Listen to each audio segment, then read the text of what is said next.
criminal cyber gang has stolen as much as $1 billion from over 100 financial institutions over the past 2 years. The gang, which has been dubbed Carbonac. The authors of the report call it the great bank robbery of the modern era. Their ultimate goal was to steal as much money as possible, and they largely accomplished that. 2014, Russia. In the middle of the night, one of the Kaspersky Labs employees is called by, quote, the most stressed out guy he ever talked to, unquote. It was a bank employee of one of the largest Russian banks, and he was so paranoid that he didn't even want to reveal what was going on. He feared that his phone might have been bugged and his emails hacked, and insisted on a personal meeting as soon as possible. It turned out that the bank's domain controller was sending sensitive data to unknown servers in China. The domain controller is the most important server of any business, and if you can access the domain controller, you have control over everything else in that network. This means that whoever gets their hands on this server can do everything from looking at insignificant customer data to adding and removing funds from accounts, and even sending millions of dollars through the SWIFT banking system. So, if this server is doing things that nobody knows about, the bank probably has a very big problem. Astonished by the fact that someone hacked into the domain controller of a bank worth billions of dollars, the Kaspersky employees went to work. They analyzed every single network, phone, and computer connected to the internal banking network. At first, they didn't find anything suspicious. However, some of the computers had the screen sharing software VNC installed on them, and upon questioning the bank about it, they found out that nobody ever installed it. One of Kaspersky's experts then thought that someone must be spying on the bank employees for some reason. To test his theory, he opened a blank Word document on one of the computers and wrote, "Hello." He then waited, and waited, and waited, until the computer suddenly began to type on its own. "Hello, you won't catch us," was the reply. The experts were now dead set on catching the mysterious hackers, and went on to try and find out just how on earth they managed to gain control over something as important as the domain controller. They discovered that a bank employee had received an email from someone who was claiming to be a legitimate customer. However, in reality, this email was completely fake. To make things even worse, this email had a malicious Word document attached to it. The hackers had infected the file with their malware, and once the bank's employee opened this document, the malware activated itself and installed a VNC backdoor on the computer. This is what is known as a phishing attack, or to be more specific, a spear phishing attack. In these types of attacks, hackers try to look as credible as possible by creating emails that mimic real people or businesses. These emails usually have an infected file attached to them, which can be anything from a Word, Excel, or PowerPoint document, and in some cases even images or video files. Once they successfully infected a computer, the hackers could now remotely watch and control the machine. The attackers then used this infected PC to infect the rest of the machines connected to the network, and to search for the administrator's computer. This is where the next phase of the attack begins. They would slow down the admin computer by running as many background programs as possible and hoping that one of the bank employees would eventually contact IT support to fix the PC. And this is exactly what happened. Once the IT support arrived, they entered the admin passwords and tried to fix the problems on the computer. However, unbeknownst to them, they didn't fix anything. Instead, they had just compromised the security of the entire bank. Thanks to a keylogger, a program that records every keystroke made on the keyboard, the hackers obtained the admin passwords and were now able to log into the admin account and infect the remaining network of the bank. The hackers now had access to absolutely everything, and this is where Phase 3 started. They would spy on the employees for months until they knew how they operated and what protocols they followed. they were basically a shadow employee, silently watching and recording everything the bank was doing. Once they knew about all of the protocols the bank employees followed, the robbery started.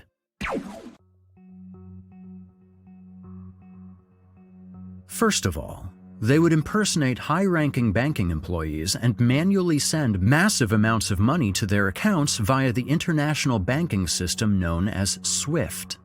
Secondly, they used the bank's e-payment system to send money to their accounts, which then again sent the money to other accounts, located mostly in China and the US.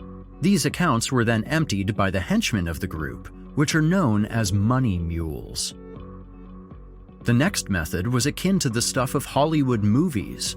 Because the hackers had access to the entire internal network of the bank, they were able to remotely control ATMs and make them spit out cash whenever they wanted.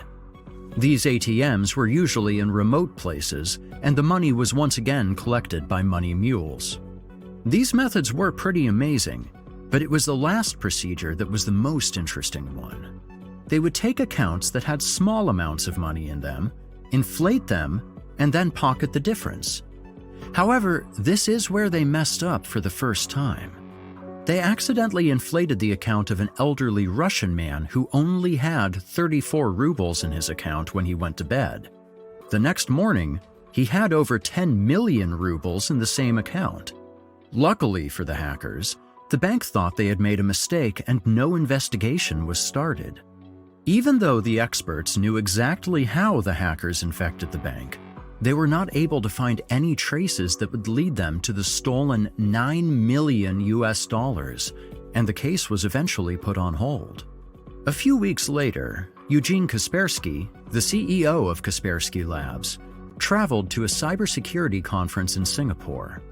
There, he wanted to talk about his experience with the carbonic hackers, and to his surprise, it turned out that this was not an isolated case.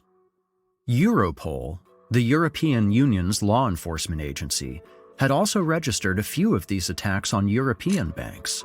The two then decided to team up with the banks that had been hit by carbonic, different cybersecurity specialists, and a few experts from other intelligence agencies.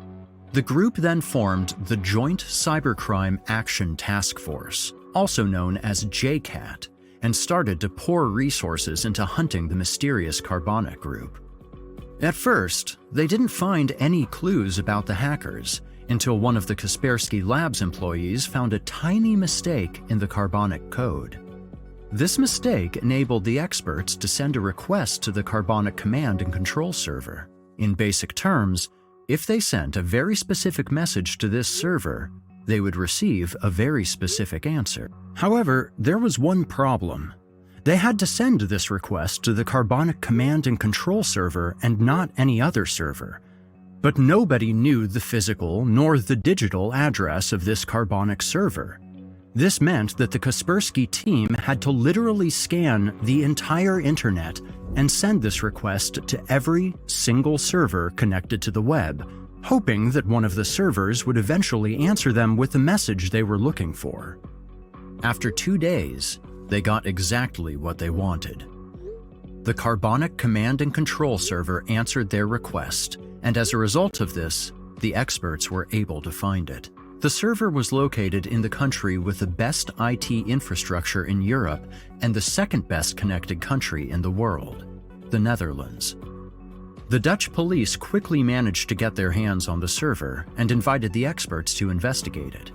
The analysis of this command and control server then revealed the terrifying true scope of the carbonic attacks. They weren't just targeting banks in Europe and Russia, but in almost every country in the world.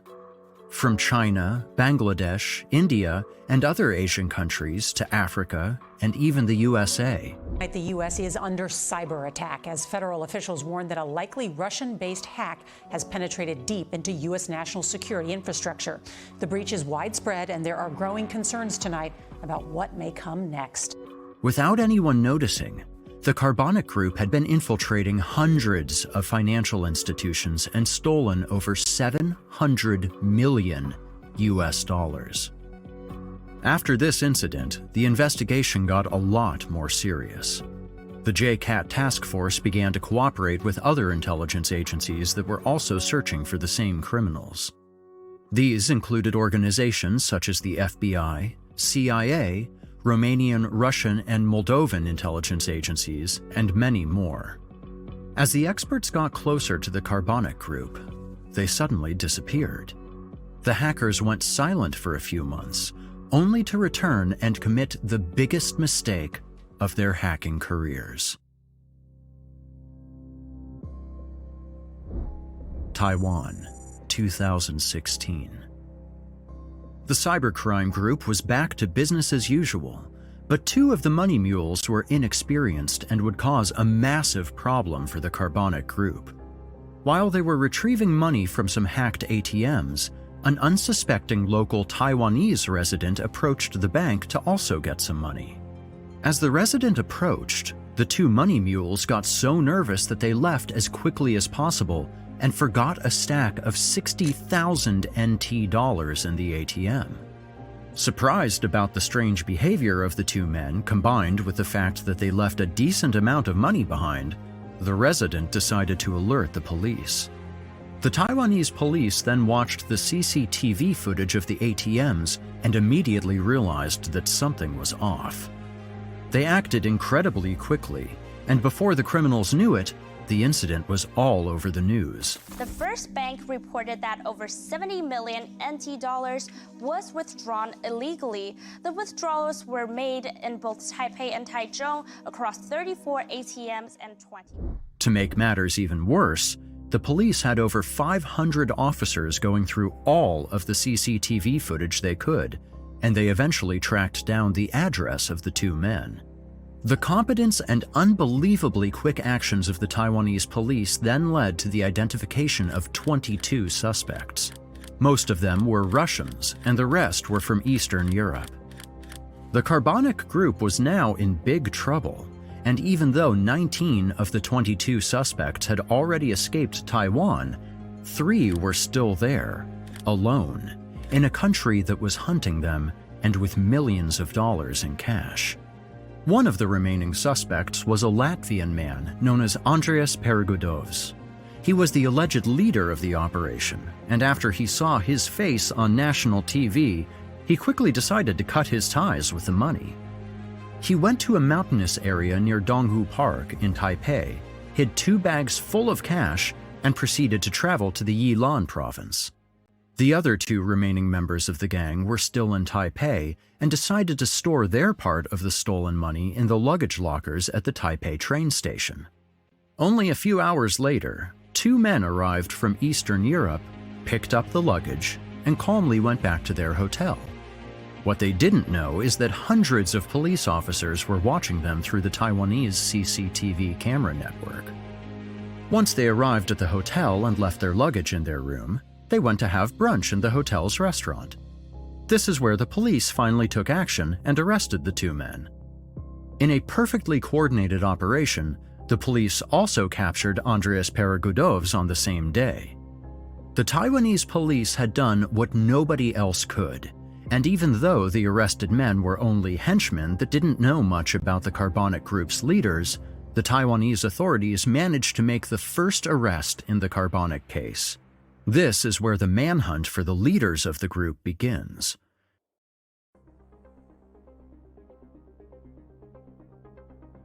Spain, 2018. Spanish authorities were investigating a criminal organization that was laundering money in Spain. With the help of Interpol, an international law enforcement agency, the Spanish police were able to find out who was delivering the money that was being laundered and who their clients were.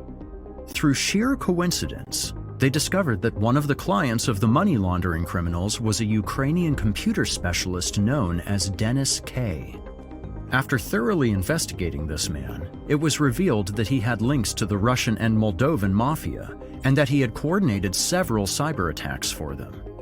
They had been cooperating since 2013, and while the mafia provided Dennis K. with the money mules, he would pay a hefty 40% of all of his profits to these Eastern European criminal organizations. Dennis K. and 3 other members of the group were finally arrested in the port city of Alicante in 2018, and upon raiding their property, police found boxes full of jewelry, 2 BMWs, and 15,000 bitcoins, which, at the time, were worth about $150 million US. The rest of the $1 billion US was never found, and even though Dennis K. was supposedly the leader of the group, Kaspersky Labs believed that there are many more people involved in this. Either way, the group is still active today and still stealing millions every year, operating under different names, such as Fin7, Joker Stash, Cobalt Spider, and many more.